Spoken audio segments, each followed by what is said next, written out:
आप ये इंफॉर्मेशन दीजिए, बिल्कुल नहीं है।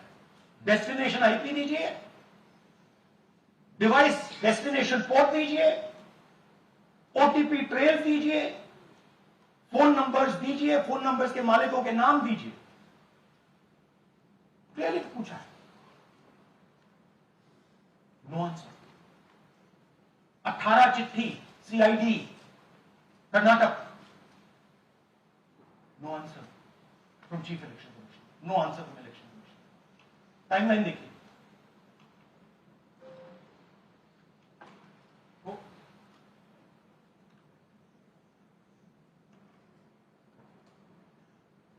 फरवरी 23 में इन्वेस्टिगेशन शुरू होती है। मार्च 23 में कर्नाटक का सीआईडी चिट्ठी लिखती है ईसीआई को कि हमें सारे डिटेल्स दे दीजिए।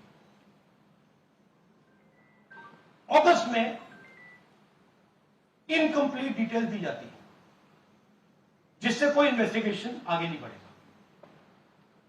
जिन चीजों की जरूरत थी वो नहीं दी, जिसकी जरूरत नहीं थी वो सारी दे दी। पहला सबूत। दूसरा सबूत, 18 बार रिमाइंडर लेटर गए हैं। आपको अगर सीआईडी एक बार लेटर भेज दे और आप नहीं गए, आप जानते हो क्या होगा। यहां पे इलेक्शन कमीशन को 18 बार लेटर गए हैं, कुछ नहीं हुआ है। बाद में क्या होता है, कर्नाटक ईसी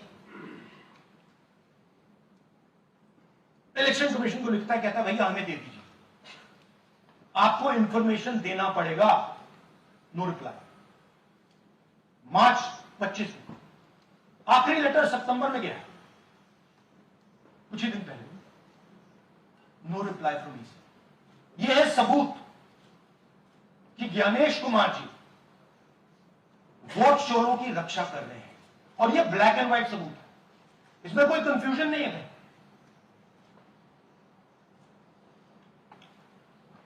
तो सवाल उठता है, ये है कौन जो सेंट्रलाइज तरीके से कॉल सेंटर के प्रयोग से, सॉफ्टवेयर से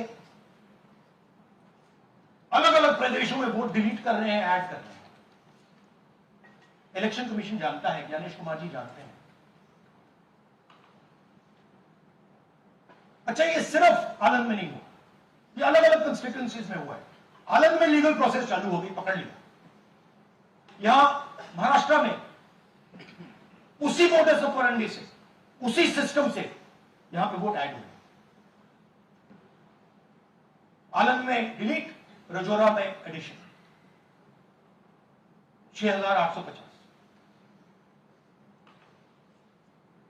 आपको याद होगा पिछले प्रेजेंटेशन में मैंने आपको नाम दिखाए थे, ये देखिए वही नाम यहां है।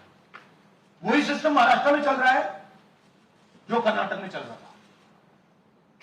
नाम वैसे ही है, जेडब्ल्यू जेडब्ल्यू जेडब्ल्यू, पता वैसा है, जेडब्ल्यू जेडब्ल्यू, नाम यू ऐसे किसी ने टाइप करके लगा दिया। तो जो ये काम कर रहा है, ये उत्तर प्रदेश में, हरियाणा में, बिहार में, कर्नाटक में, महाराष्ट्र में वही कर रहा है।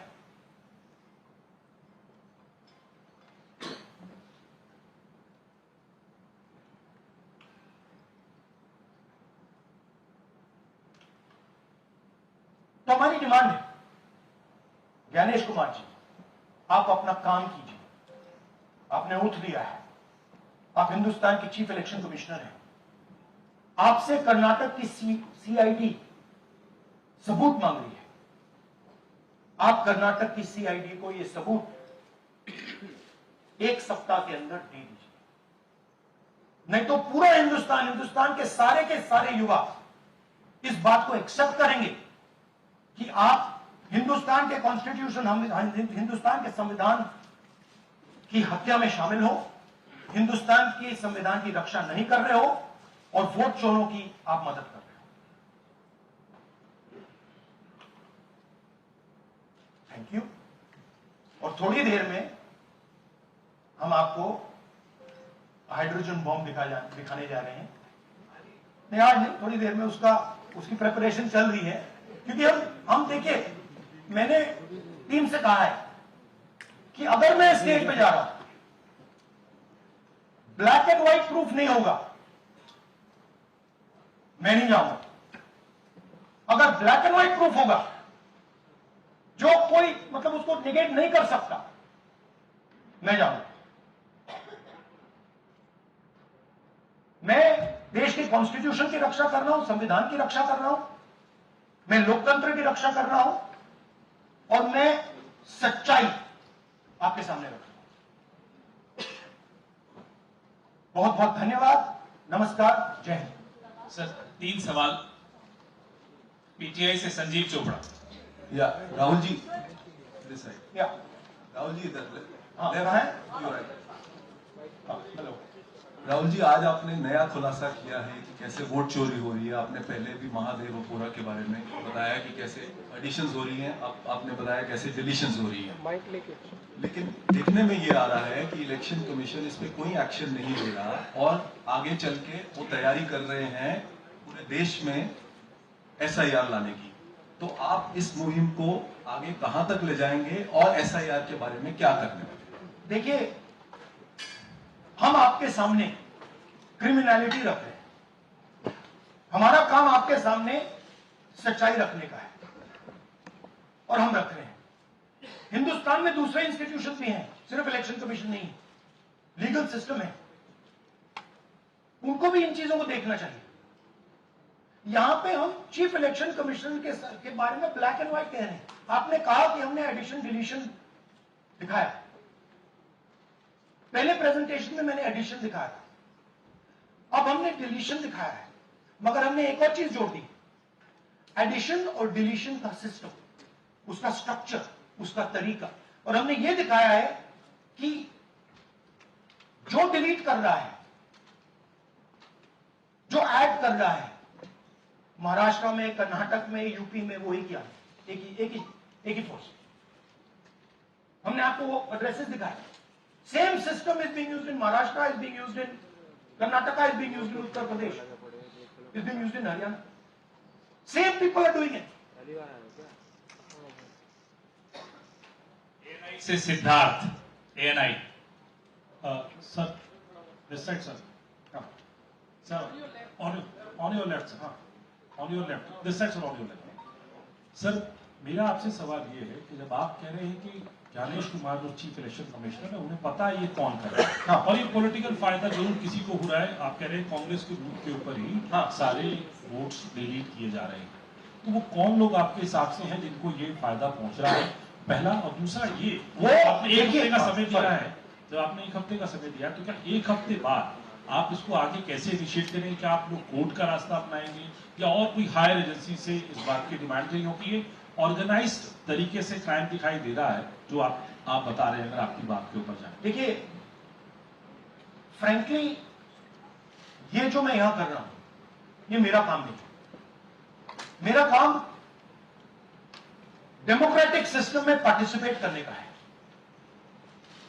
मेरा काम डेमोक्रेटिक सिस्टम की रक्षा करने का नहीं, वो काम हिंदुस्तान के इंस्टीट्यूशंस का है। वो काम वो नहीं कर रहे हैं, इसलिए मैं कर रहा हूं। अब मैं आपको यह कह सकता हूं कि हमने आपको 2 बार सबूत दिखाया है, और जब हम ये प्रेजेंटेशन खत्म करेंगे, इसमें लगेंगे 2-3 महीने, जब हम ये खत्म करेंगे, आपके माइंड में कोई डाउट नहीं होगा कि हिंदुस्तान में state after state, Lok Sabha after Lok Sabha चोरी हुई। तो मेरा काम सच्चाई दिखाने का है। मैं हिंदुस्तान की जनता को, हिंदुस्तान के युवाओं को सच्चाई दिखा सकता हूं। यह मेरा काम है। उनकी जो इंटरेस्ट है, क्योंकि ये जो कॉन्स्टिट्यूशन है, ये हिंदुस्तान की जनता का रखवाला है, प्रोटेक्टर है, और मैं इसकी प्रोटेक्शन कर रहा हूं। इसकी प्रोटेक्शन करने का काम हिंदुस्तान के इंस्टीट्यूशंस का है, हिंदुस्तान के ऑपोजिशन लीडर का नहीं है। मगर इंस्टीट्यूशंस नहीं कर रहे हैं,